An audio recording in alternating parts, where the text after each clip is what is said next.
One of the most profound things I've learned in my life is that it's actually not about my hair at all. I've spent a lifetime trying to cover up who I am. And as much as I love a good external transformation, and I do, I much more love a heart transformation. Join me as I share how I work to heal my heart, find happiness, and embrace our hair. Hey guys, and welcome back to the It's Not About Your Hair podcast, where we talk all things hair, heart, and happiness. I'm glad you're here. Today, we're diving into the do's and don'ts of curly hair.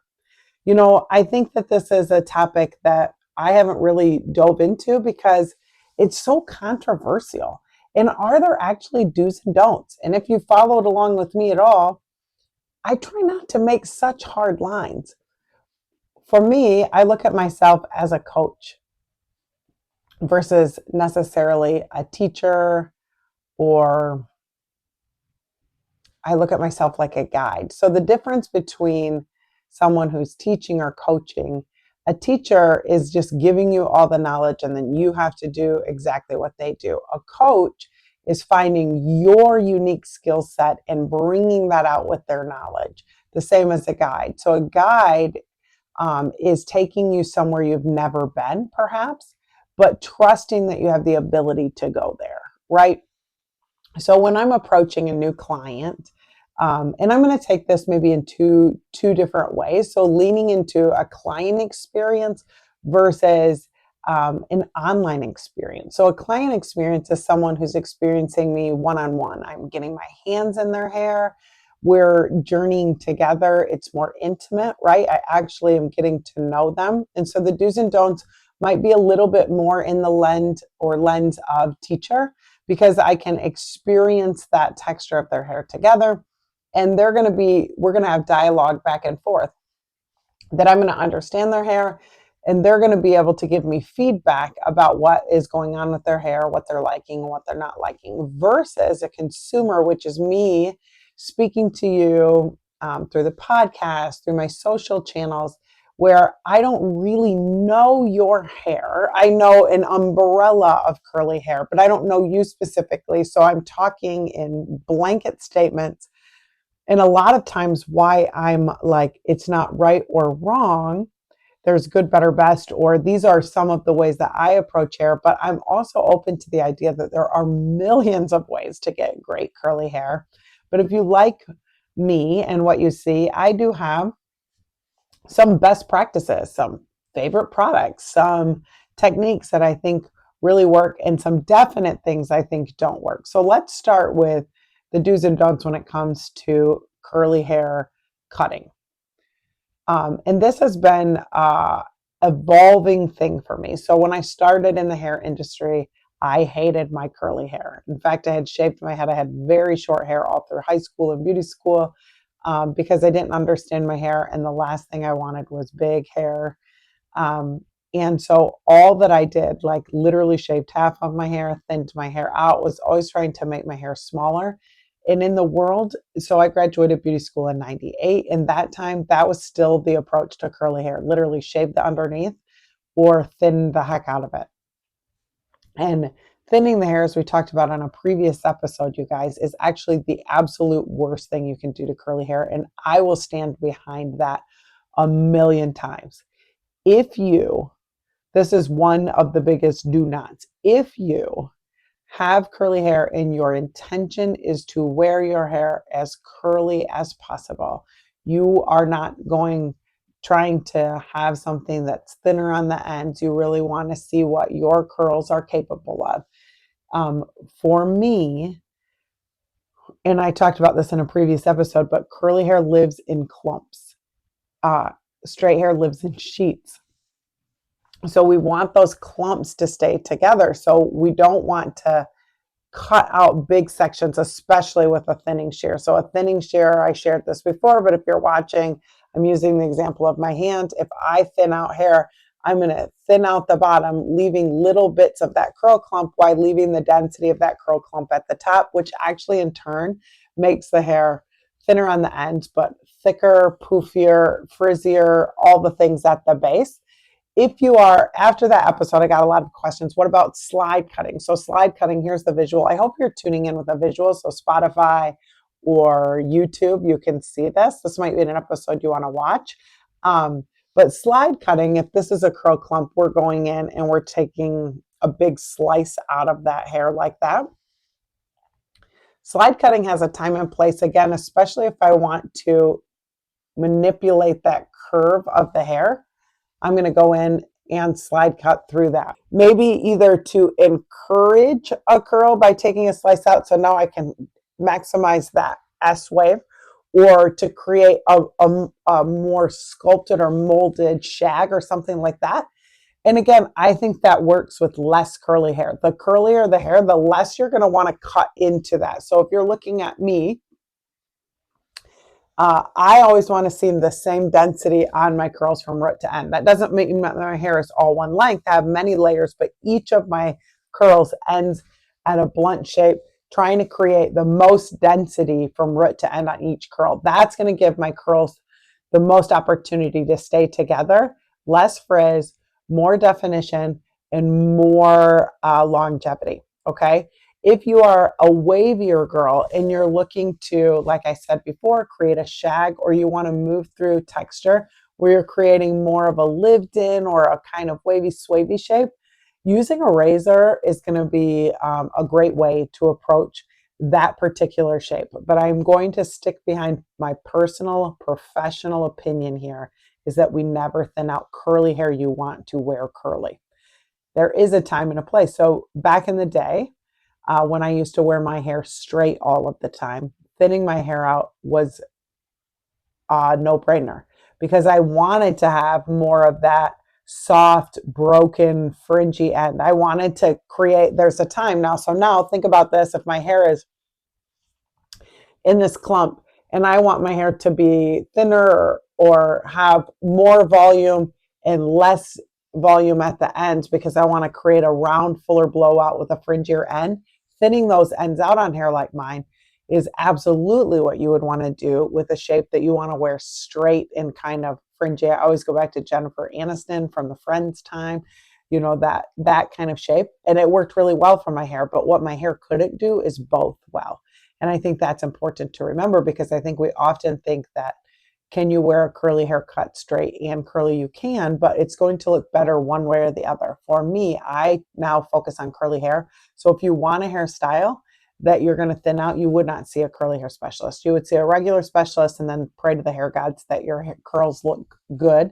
And some people get away with that when they wear their hair curly, but often that's not the case. So that is an example of an absolute do not.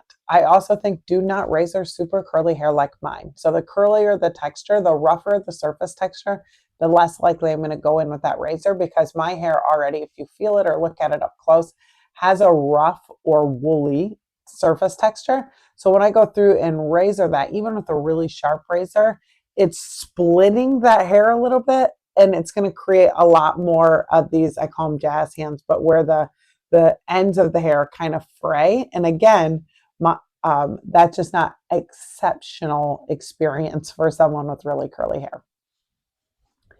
On that regard, again, if you have a hairstyle that you're trying to make edgier or funkier, or you have softer hair, that's a great thing. So another do not is, people ask me a lot, is there a difference between fine hair and thick hair, or coarse hair and silky hair? I think there's different ways to think about that. And there is. Again, the hair that is more likely to break, you're going to struggle with these curl textures getting bleach on them. So if you are more prone to breakage, my hair is prone to breakage. I don't so when I would lighten my hair a lot, my ends would break off, and I never really understood why. And so if you have that hair texture, usually really fine girls or super curly, we tend to kind of break really easy. And you want to be very careful. In that case, unless you're okay, again, with either wearing your hair shorter um, and just having more opportunity to get your hair trimmed and not really getting length, then highlight your hair. But if you feel like you have to choose. If you want to sometimes wear your hair straight, sometimes wear your hair curly, then you would have to choose between bleach or heat, because my hair couldn't handle both. I did both for years, but then my hair was never this curly and I thought my hair was just frizzy. So I think there is that. And I think it's really important to understand, if you feel like you're battling hair that's not growing, but you're continually going in and getting your roots done, your hair is growing. It's just breaking. And that is, I know it's frustrating.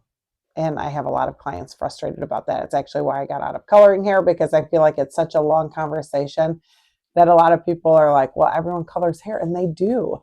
And why can Tina color her hair all the time, but Tammy can't? I don't know, you guys. It's like when I was in high school, my best friend was a size 00, and I was a size 10 in high school. And she would, like, we would go through McDonald's and she'd get a supersized meal times two, and she'd put one under her seat. I'm not kidding. And she would eat both. And I would get like a small fry and a Diet Coke, and I used to go home and cry about that and think about that all the time and say to myself, it's not fair. It's not fair that she can eat all that and I can't.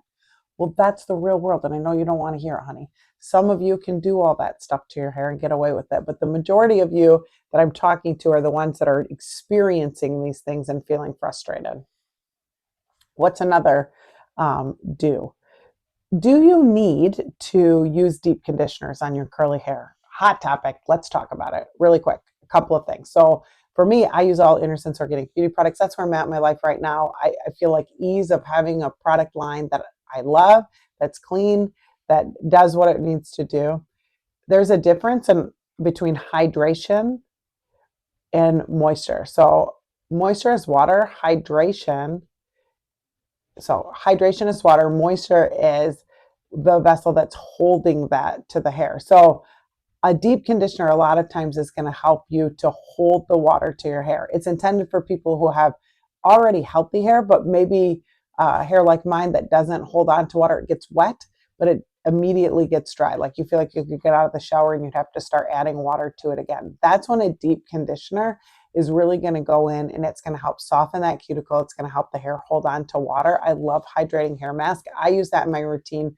Often I call it the reset, the factory reset. Once a month I use the detox hair mask, which I think everybody needs to do. So that's a do. Every single person should be detoxing their hair at least once a month. Detox is going to break down anything that's in your hair, whether it's environment or products. Even if you're using clean beauty, products build up on the hair. And once the hair has layers and layers, so think of it something that's got layers and layers on top of it, like dirt, or I think about Mod Podge, these kind of things that go on top, and you can't get through them to get to the hair. So a lot of times if your hair is breaking a lot, if it feels dry, if it's lacking shine, if you feel like you're just not getting juicy curls, you probably need to detox. Even straight haired curlies need to detox.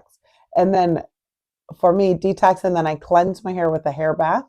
And then I use hydrating hair mask once a month. And that's just going to help to keep my hair a little bit more flexible. And like I said, holding more water. Now there's repair mask, which is a bond builder, and bond building is a buzzword. Do you need to do that? So many curly girls think their hair is dry and damaged, and it's just not true. For most of you, you just have the type of hair that doesn't hold water. So a hydrating hair mask is going to be a great asset to you.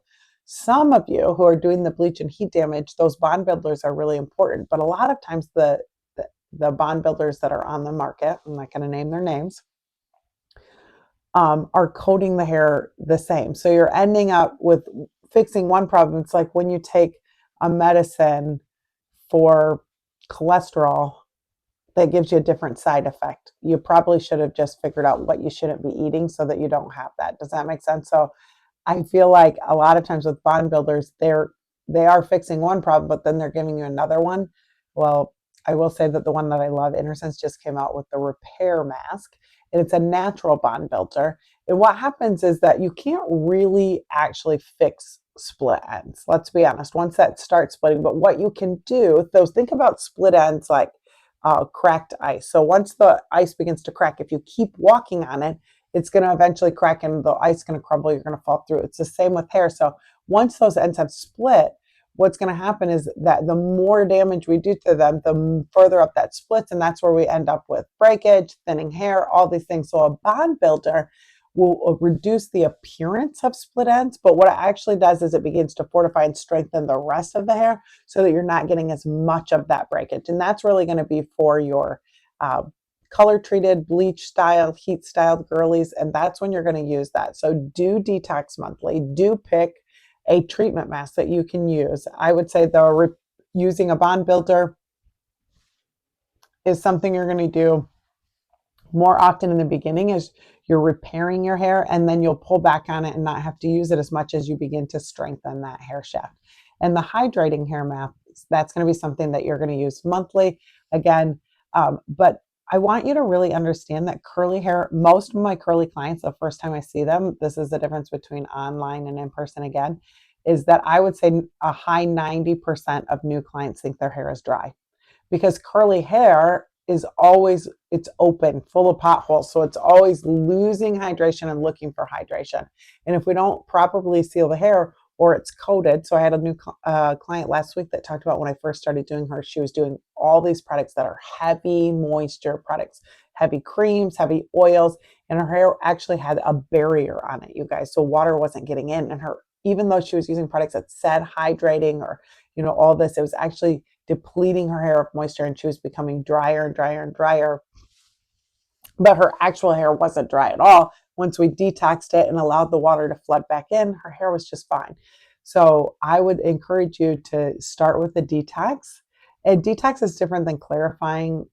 Again, clarifying a lot of times is like taking an antibiotic and then you need a probiotic. So we need to be, my goal is to get you guys to understand why your hair feels like that and not just say you need this. So clarifying often strips the hair of everything. And then just like when you take an antibiotic, it kills all the good bacteria in your gut too. And then you're starting over. So finding that balance so that you can have the detox hair mask leaves the hair shiny and healthy, and it doesn't feel squeaky or dry.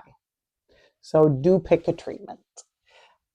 Again, I would say that every single every single curly girl needs a routine. So a simple routine. If you're saying to yourself things like this, I can do the same thing every day, but get different results, you're not doing the same thing every day. I think very often we go into our shower and hair care routine with a million other things on our mind. And depending on where you're at, what time of day is it? Were you in a rush? Was your hair really wet? Did you condition the same way you always do? All of these things are in play when we're doing our hair. I do think that you can get consistent results.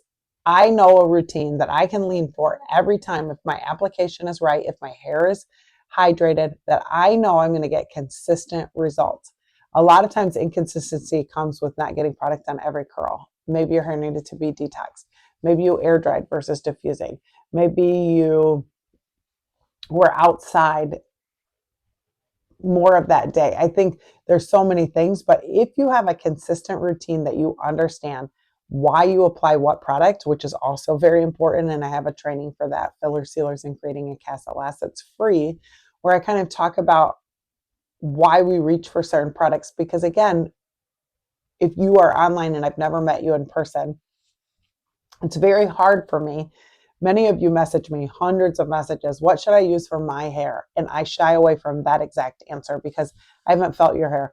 Hair can look one way and then you touch it and it feels totally different.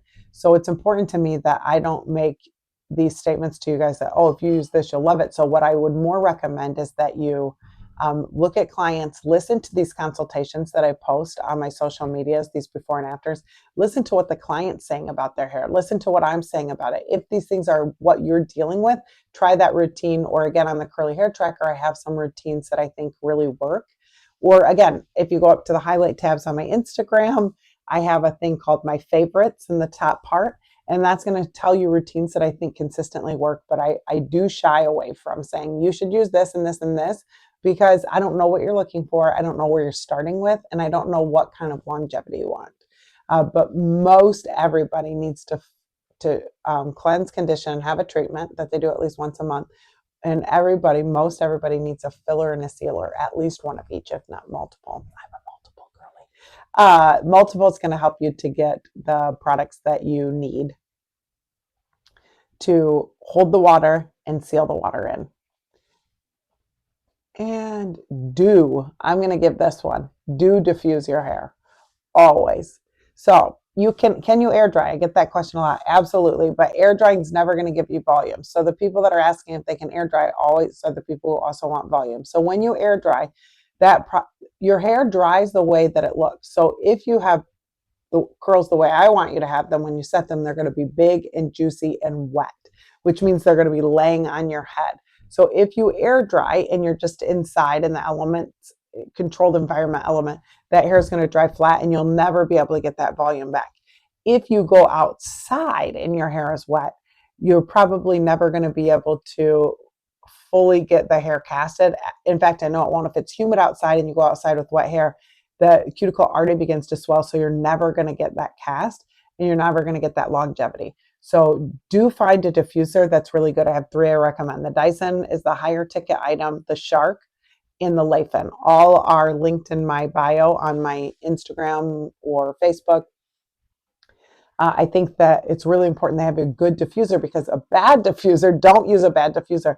Even expensive diffusers, hair dryers, aren't always good for curly hair. What you're looking for is that if you cup your hair from bottom to top in your diffuser, the hair isn't blowing out of it. Once the hair blows out of the diffuser, you're ruffling that cuticle. So those 3 diffusers and hair dryers I talked about, they have a lot of power, but they don't ruffle the cuticle. So you want to be able to cup your hair in and not see hair blowing out. That's going to keep the integrity of your curl. So do diffuse, because that is going to help you to get a curl cast.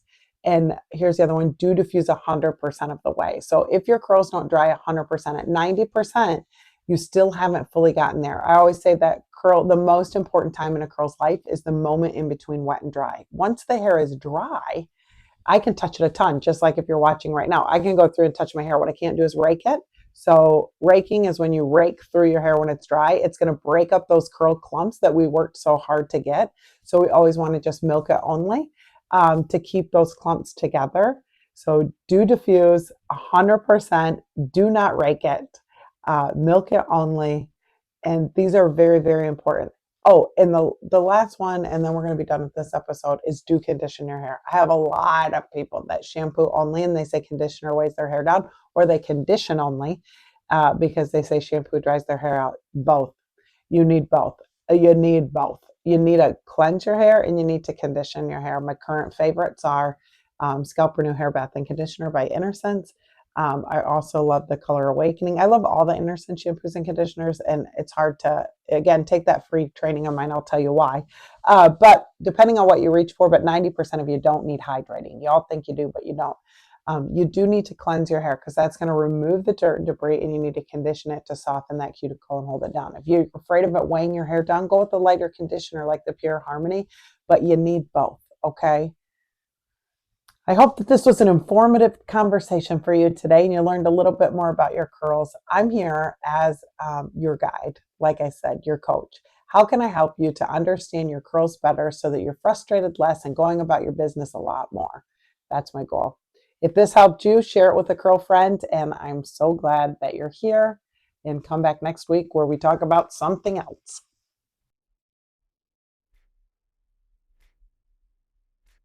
I guess this is where I ask you to subscribe to my channel, to follow me on social, and to listen wherever podcasts can be found. And join me every Tuesday at 2 as we unpack how to heal your hair, your heart, and your happiness.